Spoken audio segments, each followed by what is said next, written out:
Imaginez pouvoir aider des populations défavorisées du Guatemala ou réduire votre empreinte carbone lorsque vous voyagez. Dans l'ère post-Covid, le tourisme se voudra plus responsable et des initiatives innovantes vont dans ce sens. 25 startups sélectionnées par l'Organisation mondiale du tourisme se sont réunies ce mardi à Madrid pour tenter d'atteindre ces objectifs durables. Par exemple, Ethnica, créée au Guatemala, favorise les opportunités d'emploi dans les zones rurales grâce à un tourisme responsable. L'avantage de pouvoir vivre ce genre d'expérience culturelle immersive, c'est qu'il y a un véritable échange. Ça ne vous permet pas seulement de connaître les gens plus profondément. Le fait est que le Guatemala est un pays chaleureux et vous créez des relations familiales et amicales.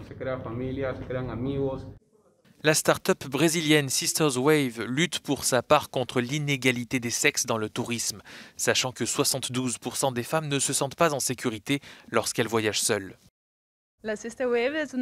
Sur notre plateforme, nous mettons en relation des voyageuses entre elles et avec des résidents locaux.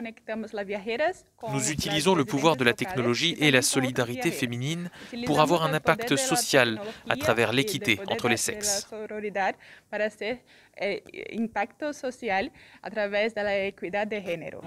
L'Espagne, deuxième destination touristique mondiale, a annoncé vouloir investir 3,5 milliards d'euros dans la numérisation, la durabilité et la diversification du secteur.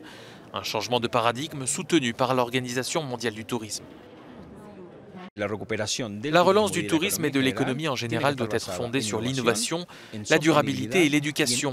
La valeur transversale dans tout cela est la confiance. La confiance est la nouvelle monnaie d'échange et c'est quelque chose de très concret. Le tourisme, parce qu'il ne se produit que lorsque vous et moi interagissons, est le meilleur mécanisme de confiance.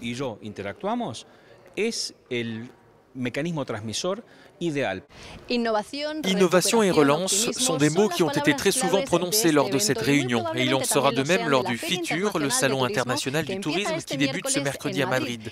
Il s'agira de la première foire commerciale du secteur à se tenir physiquement depuis la pandémie.